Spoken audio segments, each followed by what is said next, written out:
Hey, Crit Sandwich listeners, if you love our show as much as our moms do, get on iTunes or Apple Podcasts and leave us a review. Thanks. Let's prosciutto some bad guys on this week's Crit Sandwich.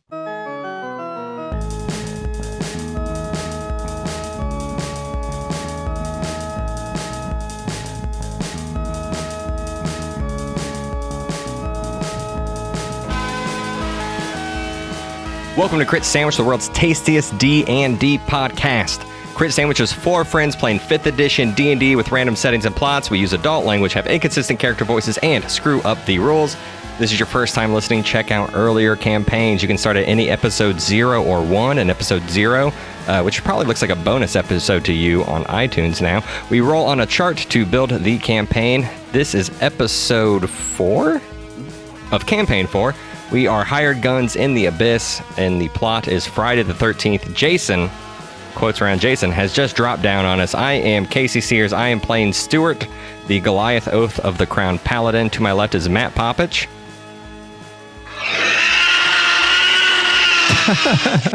Our beloved DM. Across the table from me is Chuck Ventus playing Jackson King, the half-elf glamour bard. Hello, what's going on? You stop stealing my lines, you guys. Come on. Oh, my goodness. And that, of course, is Robbie Ponder as Brad Kitty, the Tabaxi arcane archer fighter with a little bit of Mastermind rogue thrown in. Hello. Copycat. Matt. Let's start going right around the table. Gosh. Matt, do you want to recap it all, or do we want to get in this? You know what I want to do first is just thank a couple readers, if you don't mind. Readers. Yeah, readers. Actually, I like calling them readers. Do you? I kind of anticipate. Anyway, we're going to try to start doing this a little more often because it does help us. So we appreciate it, guys. 2 ones that really jump out at me, Spoogetti and DR Boyce. Thank you both so much. Both of you kind of struck a chord with me as far as like the reason I like to do a podcast is because I like to introduce people to Dungeons and Dragons. And both of you had something along the lines that's why you kind of liked our podcast, is because it kind of got you into the game or kind of furthered your interest in it. So I appreciate it, and also appreciate the review, guys. Thank you so much. Yes, thank you so much for those iTunes reviews. Keep them coming. The next thing I want to do is actually ask you guys a question about last campaign. Anybody have a favorite moment that they can think of that in Robbie's campaign? Oh, the last campaign. You make it sound like it's questionable to have a favorite moment. In my defense, you told me to say this, but go on. Go. No, I'm just kidding. Well, I'm just saying, I asked him if he wanted to say that, because we always do that. I'll go first because I'm going to take the low-hanging fruit. Do it. The twist, non-twist of doubting whether or not Shaw was a snake person or not. Sure. That's kind of mine too, but from a different angle. So that everyone knows, I didn't know that Robbie was doing that. I had no idea. I thought I was just a good guy that was a weirdo, and then all of a sudden Robbie plays this clip, and I'm like, you asshole. I tried calling him, but he did not answer his phone. I have 3 kids. So, I mean, I was like, I gave him a chance. Maybe I should have tried calling him more times. You should have texted me. Yeah. I respond to I should have messaged you, yeah. But the thing to note about Shannara is Matt was thinking poison element. We talked about this, a side note.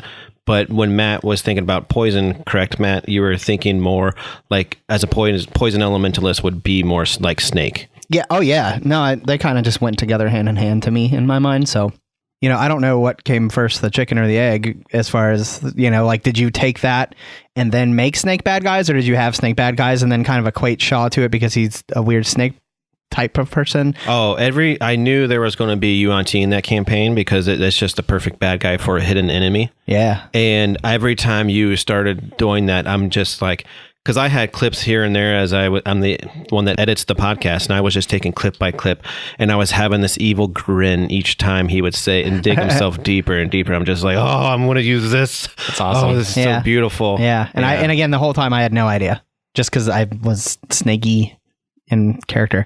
Was that what yours was, Robbie, or did you have something else you wanted to add for yours? Well, I have a little bit of 2. I was really happy that you guys were motivated and didn't like Headmaster Biddle. I was really happy you guys really wanted to kill him.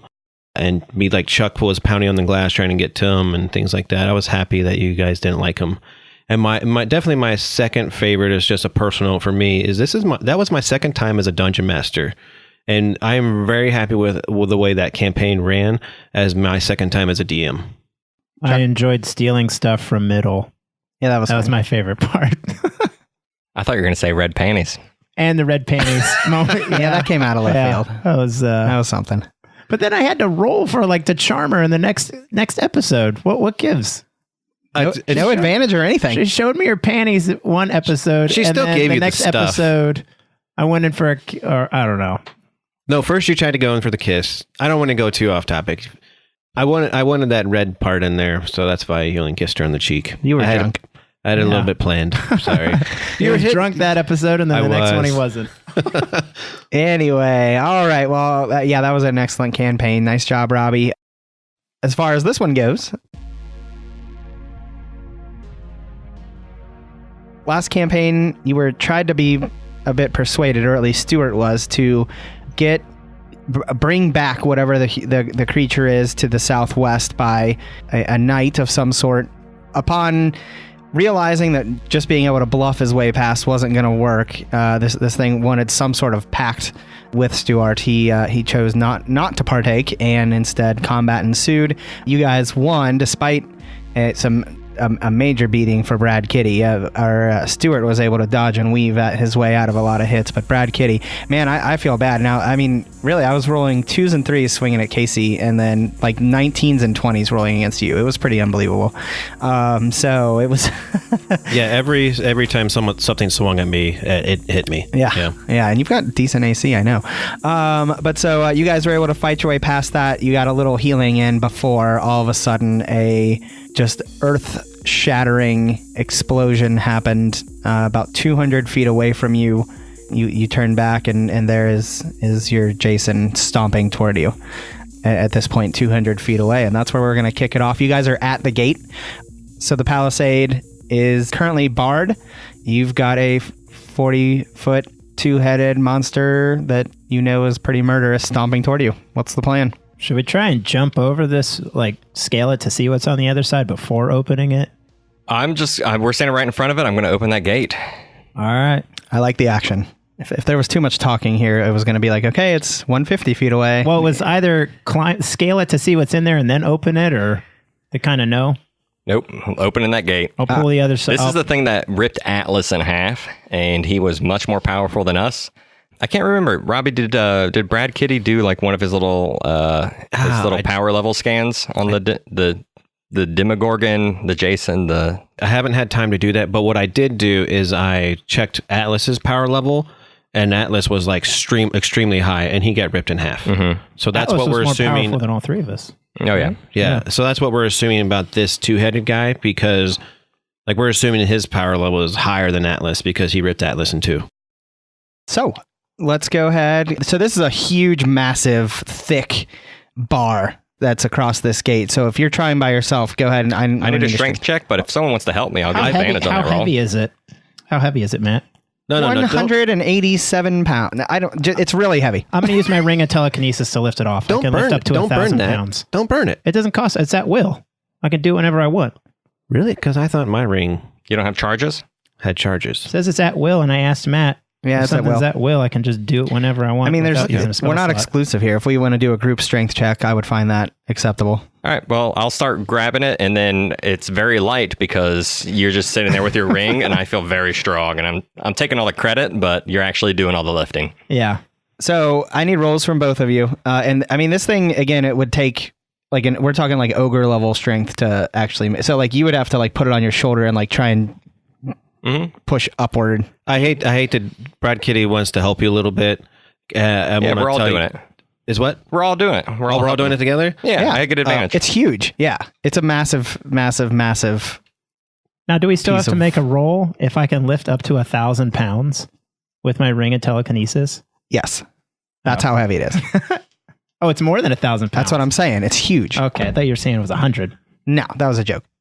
Brad Kitty, are you rolling? Oh, I crit. I'm going to see if they struggle, then I'll help them. I got a 17. Okay. So, Plus yeah, crit. Yeah, you guys rolled really well. So, What? I just wanted to say that, Brad Kitty, he's kind of lazy. If you guys need, he's not going to come up there and start lifting it, but if you guys start struggling, he'll help. But obviously you guys didn't need him to help. Yeah, so even as strong as you guys are and as much mind power as you're able to put into it, I mean, it takes some definite, every ounce of energy that you've got, but you guys are able to get it off, and I'll say that is one round of combat. It's 160 feet away, but the gate is open. So we can see inside. You can see inside. Let me ask this question, since Chuck did get a crit, Mr. DM. With a crit, are we able to put the bar back? If you want to. You haven't gone through the door. Yep. Oh, so we have to re-roll. Okay. We'd have to move it onto the door from the other side while we're on the other side of the door, which sounds very difficult. Yeah. Okay. Logically speaking, I'm not. So there's a big bar. I'm not sure Robbie's seeing it. Okay, I'm picturing it now. So the bar, and then we can't. It'd be hard to do from the other side. Okay. Right. Unless telekinesis can do it. Okay. Right. I'm not going to do it. I'm just going to start moving. I'm going to run. So you guys run through the door. Yep. The first thing you're going to see about 50 feet ahead of you, immediately to the south, is a pitch black forest. So you see trees, just massive, big, thick trees. And you can't see, but maybe, and they're dense. You would have to dodge and weave just to take a few steps without hitting another tree. They're extremely thick inside there. That's immediately to the south. To the southwest, however, so when you open up and look west, I mean, immediately to the west is more ocean, but to the southwest, going alongside, and it's really kind of strange. This isn't something that you would normally expect. Immediately that way, there's there's not an actual physical line, but it's almost like the forest just stopped. It is not going past a certain area, and that is nothing but wide open plains, no crags, no up to this point it's been a little bit craggy, rocks and metal jutting out of the ground, and sandy. This is just straight plain plateau to the point where it's that's strange that it's that nothingness. Let's run through the woods until we lose the creature, and then move to the southwest. Agreed. Okay. Start moving. Okay. Come on, Brad. I got a lot of moves and movements and stuff.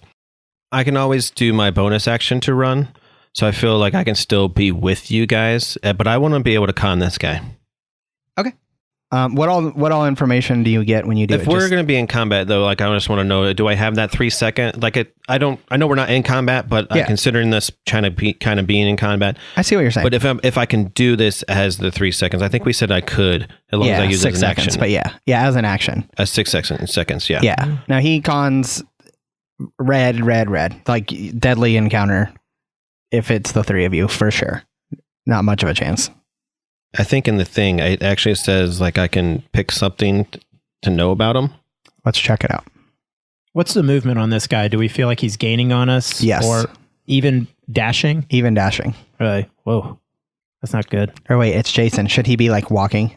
He's just walking. He moved 40 feet, so I assume that's not. Yeah. That's basically walking for him as tall as he is. It's stomping. The earth is, every step is shaking the earth. Starting at 7th level, you spend at least 1 minute, which we agreed it would be 6 seconds, right, observing or interacting with another creature outside combat. You can learn certain information about its capabilities compared to your own. The DM tells you if the creature is equal, superior, or inferior. It is superior to you. In regard to the following characteristics of your choice. So I get to pick 2 characteristics. Oh, okay. Yeah, go ahead. Strength score, dexterity score, constitution score, armor class, current HP, total class, fighter class levels. Total class levels, if any. Go ahead. HP and armor class. 2,000. It's over. All 9, I say 000. Is, I don't tell you what his HP is. I tell you if yours is more, right? Ooh, sorry. That I do not know. Yeah, that's what it said. You're just saying whether his is more than yours. Oh, well, then it's just going to be superior. Yes. Superior. Yeah, I think that's the point here, is everything's going to be superior. I say, and he looks like he's a lot harder to hit than I am, and he looks a lot more healthier than I do. Hopefully you guys already knew that, but hey, A for effort. I wasn't even listening to him. I was thinking it would give a direct number. That's what I thought. Yeah, that would be pretty strong. Brad Kitty's excited to see forest instead of more ocean, and I run with my companions to the Black Forest, I guess we call it, right?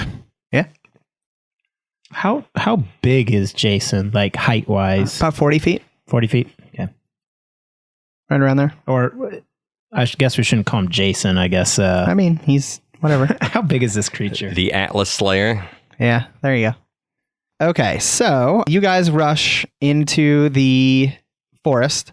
Again, it is just pitch black in here. What type of visions do we all have? I have dark vision. I have nothing special, but after it starts to get very dark, I will pull out my Lantern of Revealing. Okay. When lit, this hooded lantern burns for 6 hours on 1 pint of oil, shedding bright light in a 30-foot radius and dim light for an additional 30 feet. Invisible creatures and objects are visible. As long as they are in the lantern's bright light, you can use an action to lower the hood, reducing the dim light in a 5-foot radius. So I think I'll start it with a dim, and then as we get further from it, I'll pull it up. Okay. And are you guys still running? Or are we we get in the forest and we're feeling safer and not running? We gotta run in. I feel like we got to run a little further into the forest. Running a bit further in and then eventually slowing down. Okay. I assume everyone is slowing down to keep up with me because I only move 30 feet per turn. Okay. I would think we'd get into a certain point and then probably try and hide. Yeah. Okay. I'm trying to figure out the plan here. You guys got to tell me what's happening so I know. So how far in do you want to go? Let's move 3 turns in and then slow down and start stealthing. Is that cool with everybody? Yeah, 3 dashes in and then 3 dashes in. Yeah, start stealthing. Okay, so for 180 feet, we're just booking it. Yep. And again, you got to kind of imagine here, we're sidestepping. I mean, the trees are just everywhere. There's no straight path that you're running by any means. There's a whole bunch of thick, huge, monstrous trees blocking out the sun everywhere you go. So at this point, I'm going to need everyone to do perception check with disadvantage. 13. 20. Wow. For 15. Jackson King. With disadvantage. Well done. Okay, so all 3 of you are able to perceive just a bunch of whizzing, flying creatures above you. A ton of them. They're just everywhere. They mostly came out immediately when the light was shed, but you can't really make them out, but they just seem to be in the branches above you, whizzing all around, going quickly. Those of you with a 17 or above are going to also hear crashing. That doesn't make sense. You'll all hear that. Sorry. It's going to be loud, yeah. You hear trees crashing behind you as the juggernaut moving behind you is barely impeded at all by these trees that it would take hours and hours to even get one of these things down with a team of lumberjacks. He's just plowing right through like they're nothing. I feel like we should kill that light. I feel like this guy is Paul Bunyan. Well, I have it set to dim light right now, so it's just 5 feet of dim light, but I can, once I start hearing those crashings, I fully shutter it. And I reach out to Brad Kitty and have him kind of pull me along. Yeah. I'm going to say, hide. Okay. So I feel like once we get to that 100 feet in, I feel like we need to hide or something because this thing's just going to...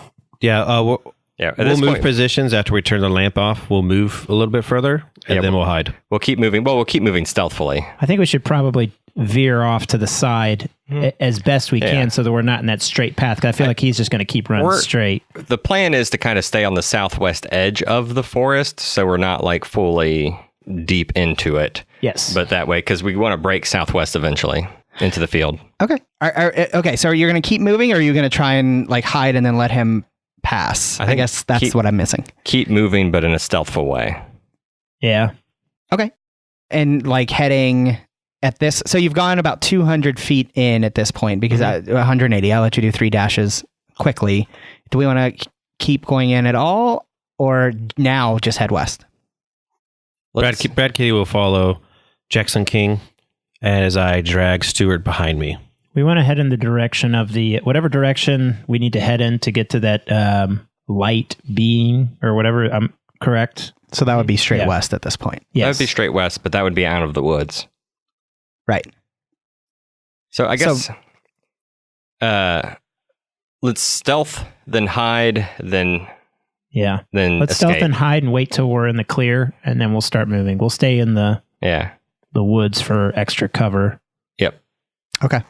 Let's go ahead and roll initiative. Initiative. Yeah. Why are we rolling initiative? What? I thought we were trying to avoid initiative here. All right. I just like to have an order for things. Oh boy. 9. 7. It's my second 7 in a row for initiative. For those keeping track at home. Brad Kitty got a 21. All right. Now let's make stealth checks, please. Since I never put my hood down or never really said anything about it, would it still be up? I'm okay with that. Okay. Yeah, I imagine you would have pulled it up as you ran in anyway. Remember, if I'm going to fail terribly on this stealth check, but if more than... Yeah, make sure yours is a disadvantage. If 2 out of the 3 get it, we're okay. 28. Oh, I rolled a 20 and a 10, so 9. -1 Dex. That's so funny. I mean, it makes sense. You're just pure lumbering power. Yeah. 31. 31, 28, and 9. Okay. So you guys are, again, Brad Kitty is kind of leading Stewart, as Stewart can't really see anything at all. It's pitch black in here. And Stewart takes his lantern and shutters it and is relying completely on Brad Kitty here.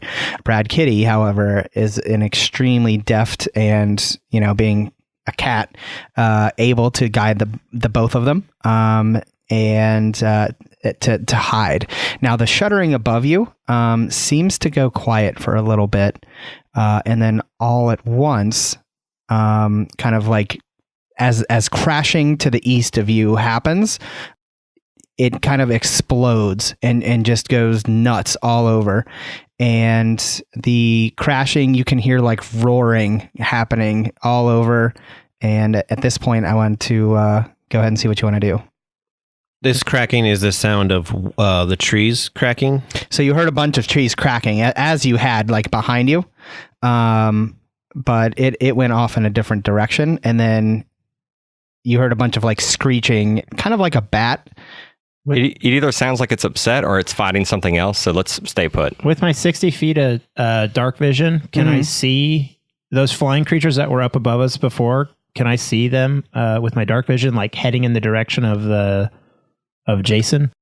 They're so fast, you can't get a beat on what they are, but they all seem to be heading in that direction. I almost think that these things are heading towards the noise, attacking Jason, almost. Do we get that opinion? Do we get that, Matt? Or are these things running away from him, like flying away, like birds would fly away from us as we walk toward them? Yeah, go ahead and roll investigation. Probably perception if it's just perception. sounds. Yeah, go ahead and roll perception. I'm under the impression that they're flying towards Jason and they're fighting him right now if we're hearing terrible noises. Yeah, I got a 9 on perception. Yeah, I think we should just stay put because it's not coming towards us. 21. Brad Kitty got a 22. Yeah, both of you guys get the sense that everything is flying toward him as he like crashes through, and you also get the sense with those nice rolls that he's like slowing down basically. Like he's kind of his inertia has come to a pretty close to a stop. And you just hear him roaring but staying put at the moment. Are his heads talking to each other? Did they say anything? They're not talking, they're just roaring. Okay. I'll relay what all this to Stewart.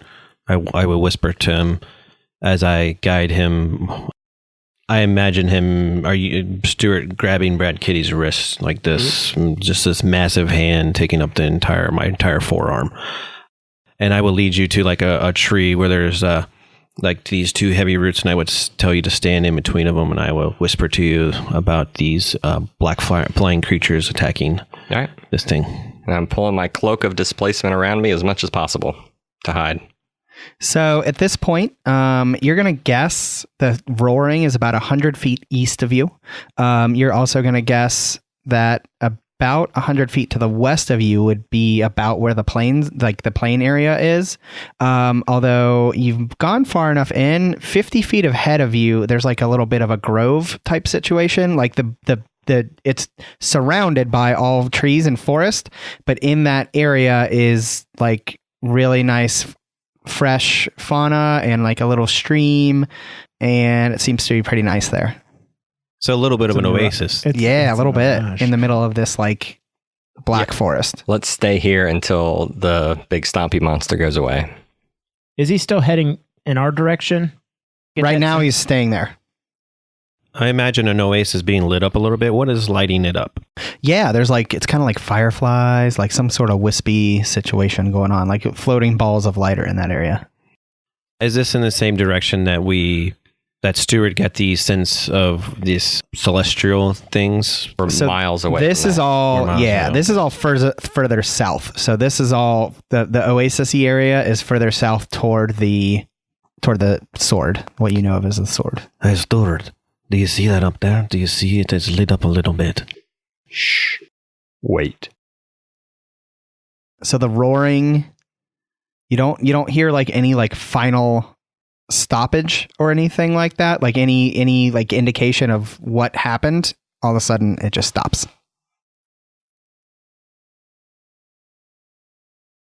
It's weird. It is pitch black, other than you two can see a little, other than this grove, but again, you feel like that battle or whatever happened took place 100 yards to the east, and you believe about 100 yards to the west is that plains area. Whatever that creature is, he must have just died. Doubtful. Let's be quiet and wait 1 or 2 more minutes before heading west. This thing can fly, correct? The big guy, the 60 feet tall guy, he can fly? He landed on the guards. He can fall down really far without getting hurt. That doesn't mean you can fly. Okay.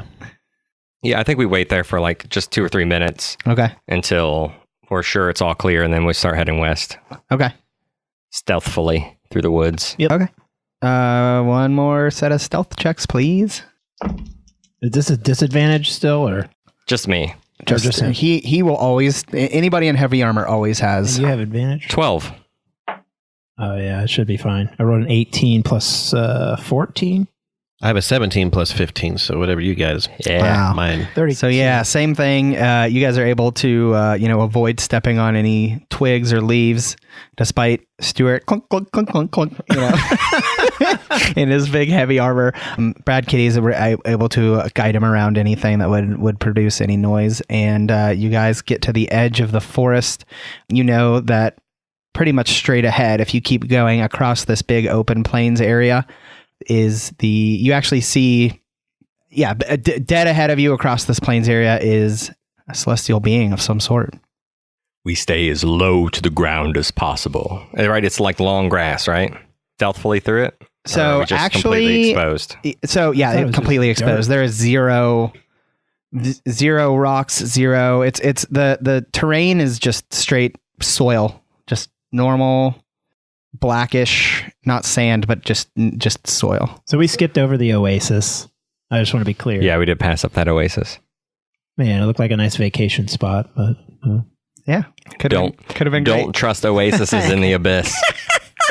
We'll talk about that some other time. It's been a very stressful day. That was an encounter just for you. That would have been fun. We'll do that some other time. For me? Yeah, you. Oh. Well, for Jackson King specifically. So there's no cover anywhere. There's no safe, smart way to move through this field. Nothing. I mean, it is as barren. I mean, on the other hand, there's no demons either. I mean, it is. Mm-hmm. Jackson, if there was ever a time to cast invisibility on the 3 of us, it might be now. How long does it last? I think it's an hour, but let me just double check. Yeah, if you make us go invisible and then we just run through this, we might be able to avoid everything. Might. Concentration up to an hour. We're going to do it. This is a tactical disadvantage for us. We could be swarmed from above. We could be swarmed from the sides. We could be swarmed from below. There's no cover here. There's nothing around, though. Look.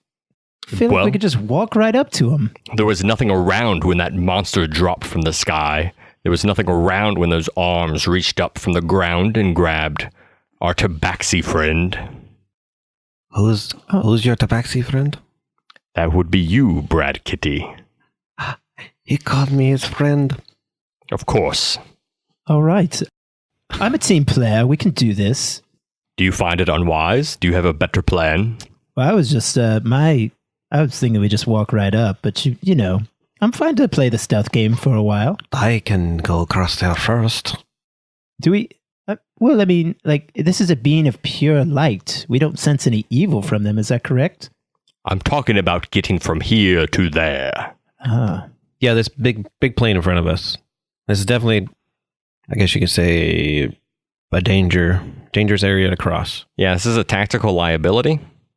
Well, we're in a pretty dangerous area. So come around, everyone. Now,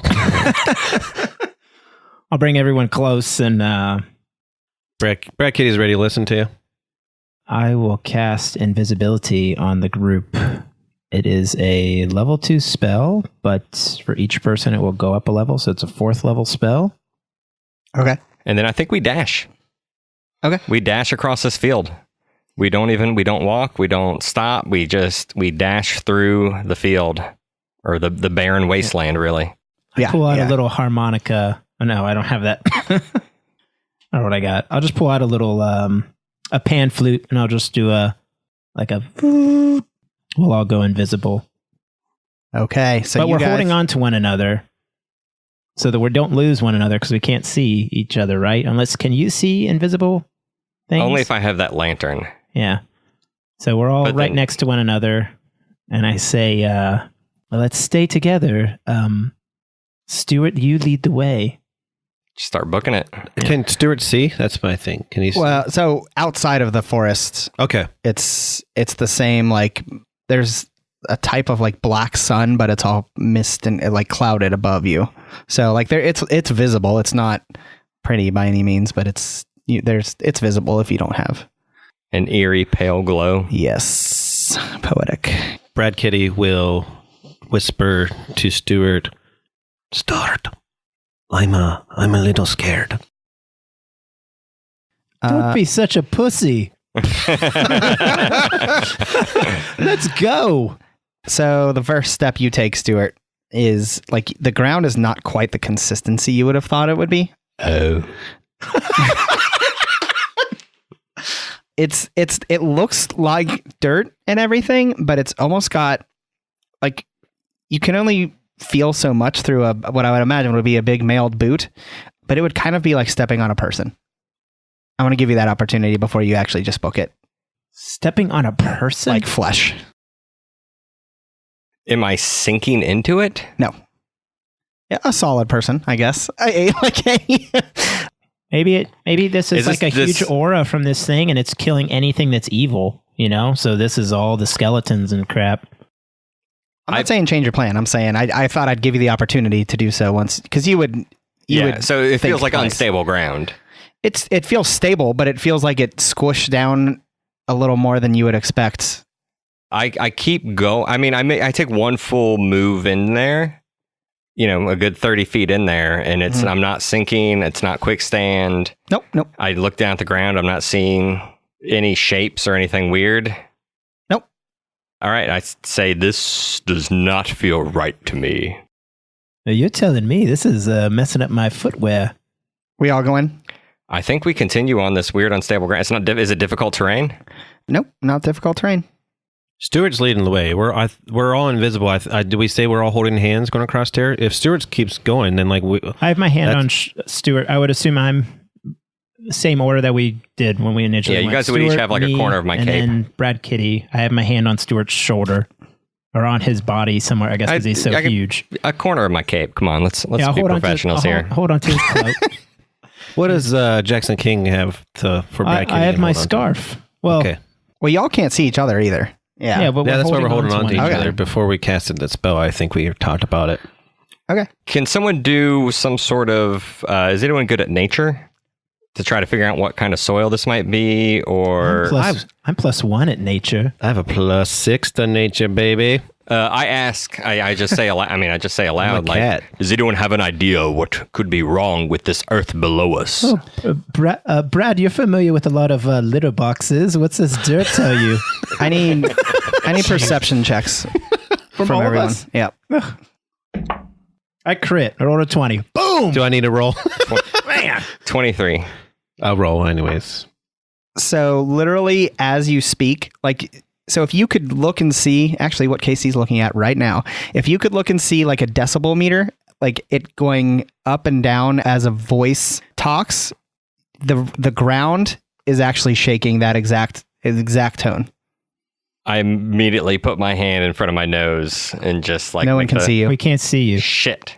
Just say quiet. Yeah, I whisper. We would both Jackson? notice this. And Yes. Oh yeah, you guys saw it.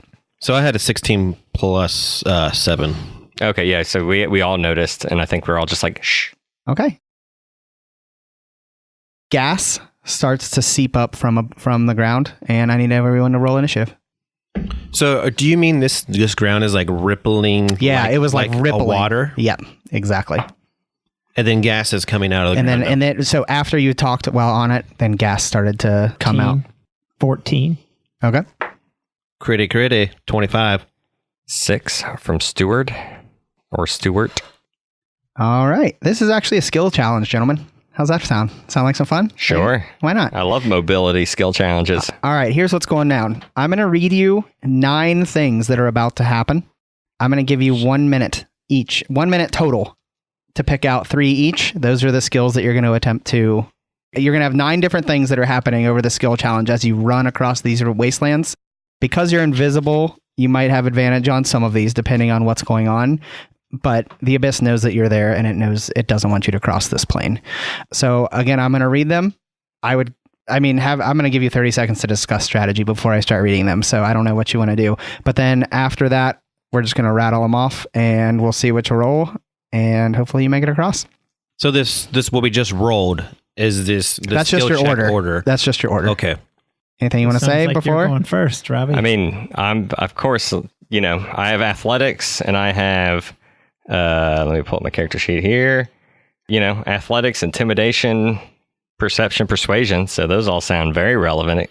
Just kidding. Just athletics seems relevant.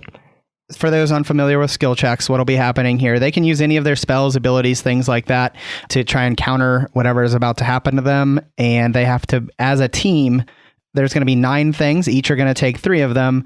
They need to be, whatever skill they're using, they're going to add a modifier based on what their characters are good at. If Chuck casts a spell, for example, he'll get to use his Arcana, things like that.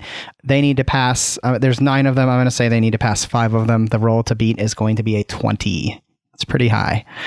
So when you're ready, I'm going to start reading them off. So let me ask, is this the gas reacting to us around us, the gas that's coming up around us, or is the gas going in other places around us? So good question. That's actually one of them. So you guys are talking, and then all of a sudden, so here come the 9.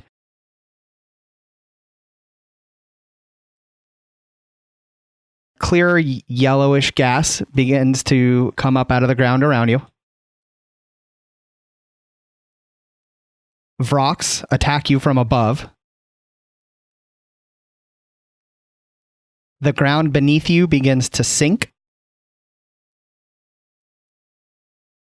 A cloud of insects swarms around you, so black you can't see. Fireballs begin raining down. The ground ahead of you begins to roil, and a tsunami of earth comes directly at you. The temperature gets sweltering hot, so hot that you can't breathe. A black tornado forms in your path. Tentacles erupt out of the ground, attempting to hold you.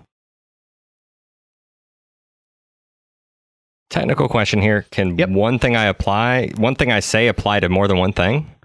So like athletics? No, I meant not athletics. Like if I cast a spell, could it apply to more than one thing? So kind of depends. Like for the most part, like if it's an aura or something. Yeah, that's what I'm kind of asking. Then it's on. But if it's like a fireball is used to kill this, then if that it would take another fireball to kill that. Well, I will take clear gas, insects, and tentacles if that's okay with you. You're going to have to say all that shit again one more time. I saw Robbie wrote them down here. I'm going to read them. Sorry. I have bad grammar. Just be ready for that. I drew some pictures to remind myself what some of them are. So are we taking Like, are we hitting each one of these? Is that what you're wanting to We do, have to take Casey? 3 I have a each, correct? solution for 3 of those. Because isn't our goal just to cross this place Yes. Yes, but we have to come up with creative solutions to fight those these things, problems, or like run past these things? Because I feel like Both. we're Either or both whatever you want either to do. or and. Yeah. Everything that he came up with. If you have a creative solution, then we can come up with a problem A way, yeah, or a solution. to make it a roll. Yeah, Like, so Casey, which 3 do you want? I'm thinking clear gas, Okay. insects, tentacles. Can you tell us what the other 6 are, please, Matt? I can. Once you... So it's rocks in the sky. The ground is sinking. Fireballs are falling from the sky. There's an earth tsunami happening. And it's incredibly hot. Like to where you can't breathe, yeah. And there's also a black tornado. Are the 6 remaining? 6 remaining. So Chuck, Vrox, Vrox are like demon-y bats. Oh, Kind of like gargoyles, but Vrox. Yeah. I thought you were saying rocks. Okay. So Vrox are like, so it's a swarm of bats. yeah, but they're like demon-y bats. Between you and Robbie, each of you needs to take 3 of those. And I'm going to go ahead and start a 1-minute counter right now. You need to talk. I have one question before you start that. So, Nope. okay. Well, I'm going to ask it anyways. You can start it. Do I have to protect myself, like my entire party from something, or do myself, like just Yeah, That's your whole choice. party That's is your choice. your whole party needs to make it through this. So So I need But to cast, it's up like to if you. I cast a spell, it has to be something that's good enough for the 3 of us. if you can, Correct. I mean, just do your best. Be creative. This is like a moment where you're very creative with what you can do. I don't know which ones this will apply to, but I feel like these things can't really see us. So I want to jump in the air and I want to shoot 3 arrows into the ground, like a good distance, like 45 feet away from us, to like make those like vibrations that were there elsewhere and not where we're at. Okay. So at this point, you guys are doing nothing more than discussing which of the 3 you're taking. Chuck, which 3 were you taking and which 3 are left? You can pick 3 and I'll take the other. I don't remember what 3 were left. I'm not a caster. I don't got anything for this, y'all. So you could also say, hey, I'm going to use my acrobatics to do this big crazy thing, and I'm going to get rid of that tornado. I'm going to use my Banishment arrow to banishment arrow to like, and it sucks up the tornado. Right. Yeah, I'll buy anything, man. Let's just have some fun here. I'm just trying to have some fun. I don't want pure combat like every episode is new combat. That's all. I'm trying to have some fun here. It's not going quite as well as I'd hoped. When I tried to do a skill challenge with this group, Same thing. We all Really? were terrible at it. It should be fun. It is should fun. be I think fun. it's fun, but Is like the it's, you have tsunami- to be very creative. Can I ask a question about the tsunami? It's like how wide across is Just it? Like, it doesn't matter. Just Whatever you want to do, man. okay. Have some fun. you're making shit I want up. to do the tsunami, the Vrox, the swarm of rocks. Leave this in so the DMs of the world know what not to do. Tsunami, Vrox. I'm putting it in for Chuck.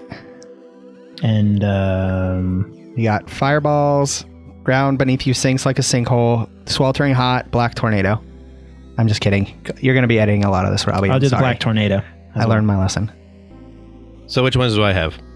You, sir, have the ground is about to sink beneath you. So you guys are running, and then all of a sudden, it just The sinks. fireballs from above? Fireballs from above, and the temperature gets swelteringly hot.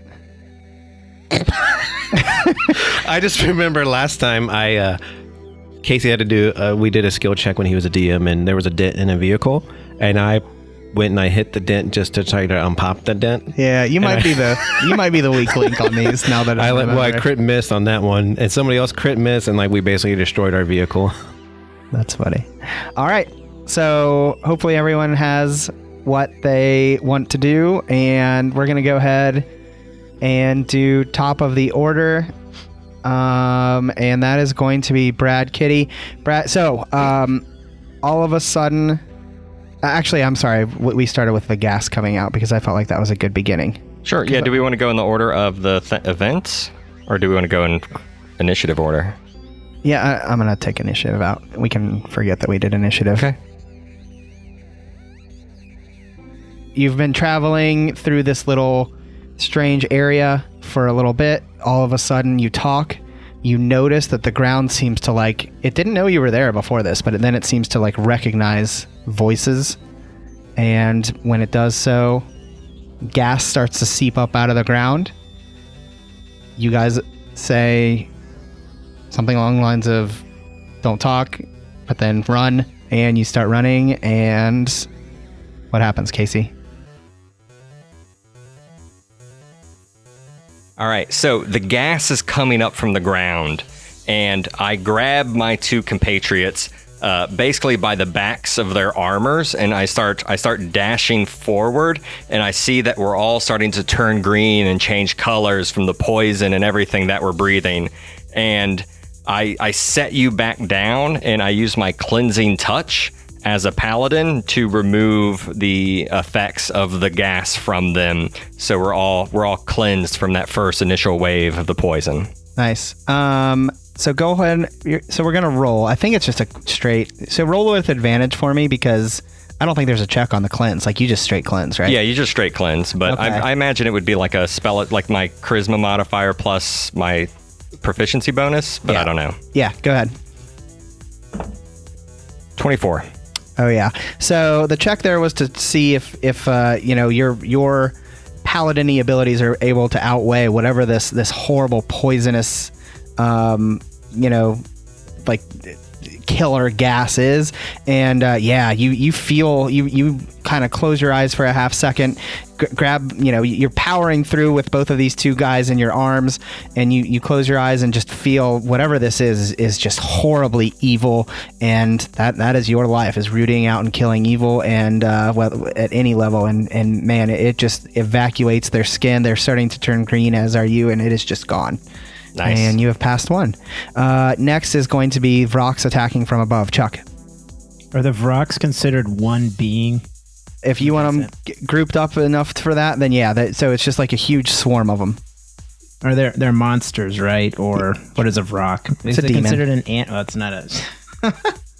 Someone fought one before. You guys fought a lot in our original D&D campaign that we ever first played together. A lot of rocks there. I'm Good old gonna... Vrox. Since it counts as one, can I cast blindness and deafness Love it. Go for it. on the thing? I think that's a Constitution save for you of 18. Okay. Go ahead and roll Arcana, because I want to see if you are able to like target all of these things all at once. 5. Actually, what I would... I mean, I don't want to go tell ahead. you how to You're do this, fine. but what I would suggest is him to use his spell attack, or like his spell... Like, Modifier? if he's a charisma guy, he should be casting a charisma spell, basically, Well, I in would order to agree. hit 20. Yeah. You know what I mean? Like, if he's using charisma to cast this spell, he wouldn't use an intelligence ability. You know what I mean? He would just be making a charisma roll. My spell attack is what you're saying? I mean, that's kind of what I did on my last roll, is I used my charisma to use my paladin powers. I imagine since he's a charisma caster too, he'd be using charisma to cast this Okay. field of blindness and deafness. Sure. Go for it. So you're just trying to hit. Go ahead and roll again. Roll again? Okay. Yeah. And you're trying to just hit. You're adding your spell attack modifier. Okay. And we're trying to, these. So no sooner the gas is coming out, then all of a sudden these huge demon bats start swooping down on you guys, and you try to take over. I rolled a 1. Okay, so That's definitely a fail. Yep. that'll be a fail. So unfortunately, as the gas, that maybe you were surprised by being grabbed by the scruff of your neck. You were kind of coughing and choking from the poison, but you see all these Vox scooping down in your mind. Rather than try and kill them, they already can't see you very well because you're pretty invisible, but maybe you can blind them enough, but unfortunately enough get through and are able to maybe they swoop down at random and they're flying all over, and they do get some hits off. Robbie, you're next. The ground beneath you begins to sink. I'm going to dip into my feat of mobile, where difficult terrain doesn't cost me any extra move. And I think with this feat, I also roleplay it as in, like, I know the way to run on the ground. And I will help guide my party members onto the areas where the ground is not sinking. I will look ahead and scan the ground as we start running into a zigzag pattern to where the high ground is. Okay, so what check do you want to make that as? Acrobatics. Acrobatics? Does that make sense? Or perception? I was going to say survival, actually. So Survival? Yeah, because trying to predict what is going to happen and things like that. Can we say that I focus more on looking ahead, which directions to run, for I can use perception instead of survival? Yeah. Which one's my good dial? So he rolls for all of us, right? Mhm. Yeah. Oh, man. So he took the reins and kind of guided you guys. That's a 10. Total? Correct. That's not that great. All right, that'll be 2 fails, boys. So unfortunately, you take you believe you've spotted a pattern, right? You're like, oh man, that these rocks are taking us down. It's been pretty difficult, but now this is sinking, and okay, this happened. Okay, if we go here, we're gonna be good. However, the chaotic nature of the abyss, the ability to predict things is just so difficult, and you think you've got it nailed down, and you get. Unfortunately, your leg trapped. The other 2 were able to pull you out a little bit, but it slowed you guys down quite a bit. After that one is going to be back to Chuck, actually. The ground begins to roil and a tsunami of earth appears coming right at you. All right. I want to reach out with my ring of telekinesis and try and pull a chunk of the earth. Like one a hole area big enough for us to fit through. Okay. Yeah, I like it. Yeah, with my ring. Okay. Yours out. We'll do another spellcasting ability. So my spell attack again? Yeah. Okay. 17 plus 10. Nicely done. Okay. Very nice. Yeah, so you're yanked Brad Kitty, which, I mean, he was almost not halfway down, but probably up to his knees, sunk down, and you guys are like just at the edge of where all this is sinking down. You grab him, but as soon as you turn up, this huge wall of earth is coming right at you immediately. Without even having to, without thinking, Jackson King points his ring out. This huge wall that would probably blast you into oblivion. All of a sudden, whoosh, a hole right where you guys, just your size, appears, and the whole wall of tsunami just whizzes right past you, not even touching you at all. Woo! Good job, friend. No problem. Tentacles come out of the ground as you realize you're definitely not out of safety yet. That'll be Casey. All right, so the tentacles come out of the ground, and I am going to use one of my spell slots for Spirit Guardians. So as they start coming out of the ground and towards us, I look up and I say, Lords of Waterdeep, we need you in this moment. And those same kind of masked figures that would be the Lords of Waterdeep that are long dead and long forgotten just start spinning around us, in glowing spectral light with, one has a sword and one has a hammer and, one has a bow, and they're just shoom, shoom, shoom, slashing and attacking all of these tentacles as they're coming right at us. Love it. Go spell attack, I would assume. 24. Yeah, that's a pass there. Yeah, the tentacles just out of everywhere. It doesn't seem like you can take a step without getting a tentacle, but as soon as one pops up, an angelic figure comes down, swoops down upon it, and chops it right in half. And that's 3 successes and 2 failures. And next is fireball spewing from above. Robbie. So Brad Kitty looks up toward the sky, and we're running all together. And Brad Kitty, as we're running, I jump on Stewart's back, and I have my right leg up on his shoulder. My left leg is kind of at his hip, and I hold myself there, and I aim my bow and arrow up toward the fireballs to shoot it and make it explode in the air. And I tell Stewart, steady, steady. And I take a shot to try to get this fireball to explode in the air and not toward us. Okay. So one is like about to hit you, like not right about, but you can tell one of them in particular is like heading right at you, and you want it to explode up there. Right. Yeah. Go ahead and do an attack roll on it. So, side question, Matt. Would this, like an arrow, be good enough to make this fireball explode, or do you feel I need to use something a little more powerful? I would say if you can make it explode, like if you have a banishment arrow or something that is going to actually make it not. I have a piercing arrow, and I'm going to shoot my bow. The arrow is going to go straight through this rock and divide it in 2. Okay, love it. Go for it. That's an 18 plus 15. Nice. Okay, so yeah, there's fire just raining down all around you. You've managed to dodge so many, but Brad Kitty's smart enough to realize that one is heading right directly at us. And he hops up on Stewart's shoulders, turns and says, "Don't move." Wait. I just say steady as he's running. Steady. And the arrow just, a normal arrow, you guys know, would probably just burn up it, but this one goes right through the blast and the fire and molten rock that normally would have charred you guys and splinters it off. And this particular fireball goes into each side of you, but doesn't damage you at all. I jump off of Stewart's back and I say, "Thank you. I couldn't have done it without you." Of course, no sooner than the fireballs dissipate, all of a sudden a cloud of insects so thick that you can barely see appears. Casey. I am... I was thinking I would use my spirit guardians for both of these. That was that initial... That's what I was thinking before. Is that rude, or should I do something else? How wooed. If you can think of something else, I'd prefer it. But the other thing I was thinking of was incredibly silly. Basically, I would just take I have a mace and a shield. I would throw my sword behind me, grab my mace and my shield, and just grab a bunch of dirt and throw it up at all of the insects, and then just start just doing a big whirlwind attack in the middle of all of the sand and all of the dirt, just through the giant swarm. Like a big tornado? Yeah, just a big dirt tornado right through the whole swarm. Fuck it. What do you think in athletics? Yeah. Go for it. Oh, that was my worst roll. 17. That'll be a failure. Unfortunately, the pure tornado tactics that you came up with in your mind didn't pan out in real life, as there were just too many of them. They were just everywhere for you. It was so thick. I thought it was a good idea. Don't we? Yeah, it sounded good at the time. One of those situations, but they just really slow you down as you're thinking you're going to get past them and they're going to dissipate, but they're still there, and then all of a sudden they tend to drop off, and you're not sure why until once they completely leave your view. It is so hot you can barely breathe. What is happening, Robbie? I will let my party members know to be able to breathe better in this hot weather.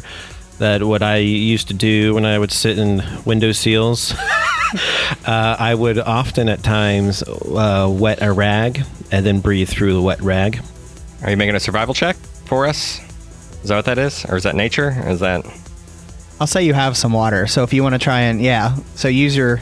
So I feel like this would, since I have some knowledge about this in the past, it would be a little bit of my insight. So I will give you... So because it's happening quickly, I'll give you dexterity as far, or of some fashion, sleight of hand, trying to get this and I water would do it for over rags. All three of us. I'll give you sleight of hand before they start choking and dying. Sleight of hand to pour water on them and give them to people that need them. Yes, yeah. Yes. Thank Bullshit you. And lean into things you're good at. I got a tail that can hold one and two hands. There you go. Love it. That's a 4 plus 10, 14. Boys, that's 4 and 4. It's all going to come down to this last my God. one. Chuck, purple die. Purple. Is this the tornado? This is the tornado. So unfortunately, you try and get this all done, but while you're running and you're using your tail, which you're great with, but it's just too much. And we'll say that Stewart, being big and strong as he is, things like this can kind of cripple him, and he goes to a knee for a little bit. You help him up and pick him up, but it's not quick enough to not slow you down some.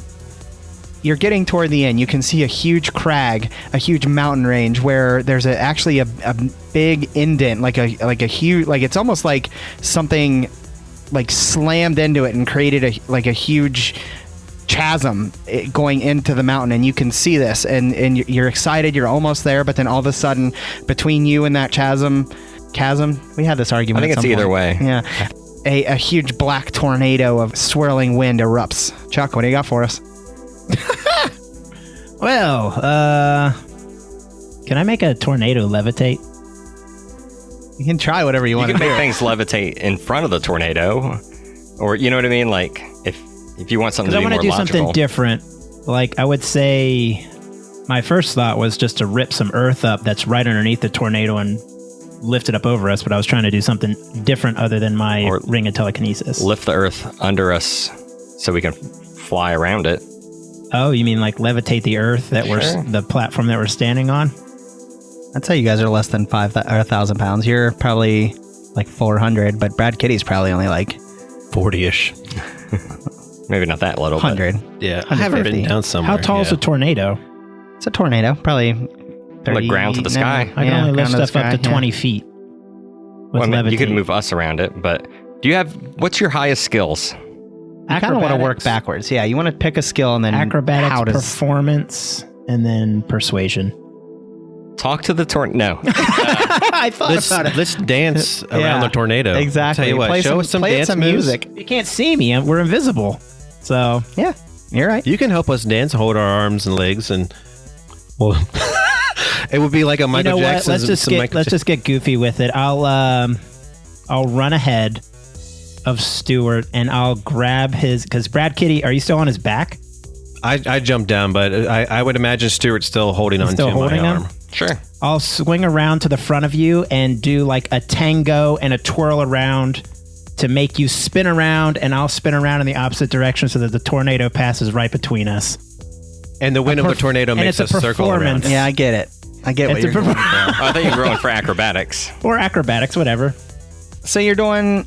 So where I'm trying to... So a tornado is coming at you. I mean, it's a tornado. It's pretty wide. You're trying to... How wide is it? You got to give me measurements here. How wide is this tornado? We talking like 20 feet. 20 feet. I feel like that's generous. Oh, yeah, that's pretty big. That's a small tornado.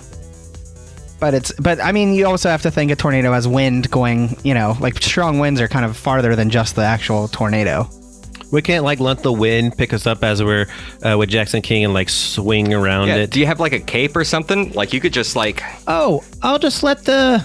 I'll cast levitate on myself. I'll let the tornado pick us up and we'll float down like Mary Poppins. And I'll hold on to, or I'll cast it on Stewart and I'll say, grab onto Stewart. Grab onto Stewart. Okay. And we'll hang on. I'll let it pick us up and we'll float down. All right. Spell attack again. This is how. Dude, this is how I get a 50% chance. Is it willing? Like is he a willing creature? Totally. Does it succeed if he's willing? Do it. Depends on your dice, doesn't it? All right. Fuck it. We're going to do that. That's where we're going. I'll tell Brad Kitty, I'll say, grab onto Stewart. And I'll cast levitate on Stewart. And we'll hang on for dear might. So 12 plus 10 is 22. It had to be a 20. That's unbelievable. So as you said, you're toward the end, a tornado shows up and you're like... I'll just say, grab onto Stewart, Brad. And he just flies up. All of you just shoot up into the air, and you're spinning and spinning and spinning, and until you just think, oh my god, I'm gonna throw up, and what's gonna happen, and this is a horrible feeling. But the tornado dissipates, and his plan worked. You lightly float back to the ground, and you guys made it. We're Mary Poppins, y'all. No, well done. Wait, do we get fly up high enough to get to the top of that crag? Yeah. All right. How high up do we fly up high? Those towers that were back in the distance that were going up above some clouds. Yeah, they went above the clouds. Yeah, they went. If you look over, you can still see those, and they're still going higher than you can even see. Okay, so we're not up that high. No. Okay. So you guys want to land like at the top? Yeah, if we can. Yeah. So as you look down, and you can see below you, you see a just massive pack of demons, and they appear to be crawly. And I'll just give you this one for free, Robbie. Like if you did a con check on them, they're like level 1s and level 2s. Like they're just a bunch of tiny little riffraff demons, but they are, some of them it appears like they're flying because they are just ravenously attacking something. But whatever that something is, they don't seem to be able to pierce it. So just imagine kind of like an, I'm going to just use the word orb, I guess, but like a big round circle and then demons just around every inch of that circle. It's probably 10 feet tall, the circle is, and 5 feet wide. And just around that 10 foot, 5 feet wide is just demons ravenously scratching, clawing, trying to get in. Is it like this illuminating light? Is it? Not right now because there's just demons everywhere. How far away are we from the celestial that we've been looking for? Are you going to spend 15 minutes? No, I mean like just have we gone a mile from where we started? Yeah, that whole thing was a mile. Okay. So this is you're at it. Like that, there's a pretty good feeling just knowing what you felt. Okay. And so you feel closer to it. All right. So looking down at this thing that all the demons are just pouncing on. Yeah. This could be it. You feel like that, yeah. All right. Gentlemen, that horde of demons down there, this could be it. This could be what we've been looking for. Let's dance. So you're probably, I'll say 100 feet up, like looking down upon it. I really thought you were going to do something cool when you said let's dance. Like, I thought you were going to be like, let's dance, and I cast Fireball to kill all the demons. Oh. Sure. Why not? I still got a spell slot. How far away are we from this orb again? About 100 feet. Are we still in the 100 feet, air? okay. You're above it. You're not in the air, but you're on the precipice above it, basically. They don't know you're there. I don't have anything AoE to clear it off. Let's be fun, Casey. I like your style. I will It doesn't have to be Fireball strong, but it needs to be something that can like blast them off. If you have Shatter, that might even work. I will relay the information that these things are kind of on the weak side, not our ordinary demon that we see down here. Like they're like ravenous and just like bloodthirsty, but they're not particularly How many good are there? fighters or anything. Is there a lot? 20. But they're tight. They're in a very tight spot. Yeah. But they don't seem to be penetrating the... Not right now. I'll say, okay, I'm going to do it. Let's dance. And I'll do my finger gun, say, Fireball. I'm sorry, Jackson King. The finger gun was already copyrighted. Well, you must do something else. Yeah, I used that in the last campaign. Did you really? Yeah, like Oh my multiple God. times. That's not copyrighted. I'll shoot it from my... No. You bend knew over what you were and gonna it comes say. out of your butt. Hey. I shoot it out of my D. No.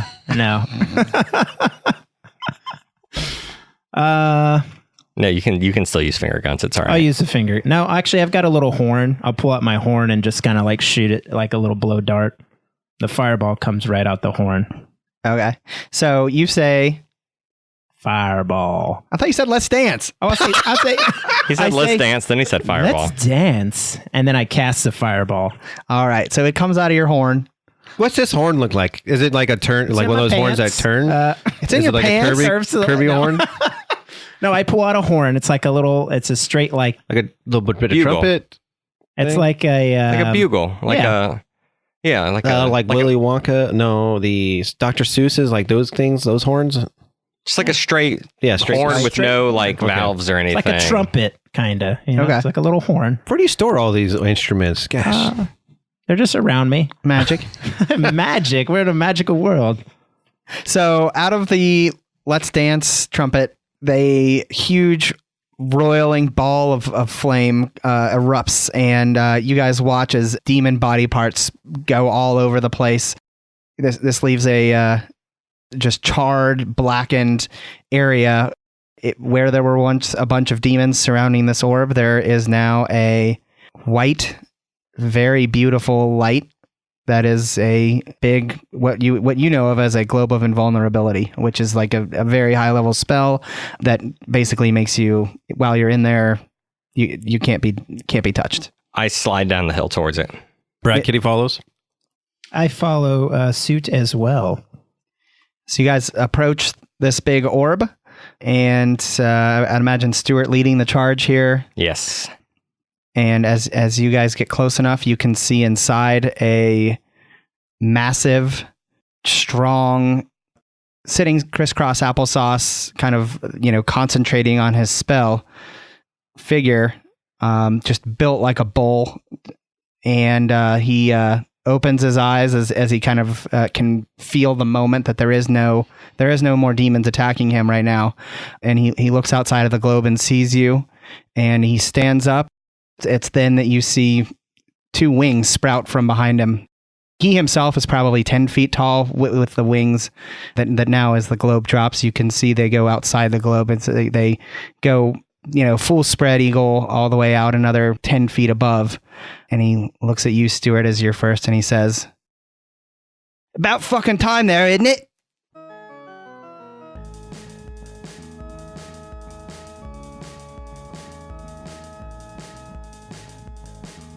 Thanks for sinking your teeth into Crit Sandwich. Please give us a review on iTunes or the Apple Podcasts app.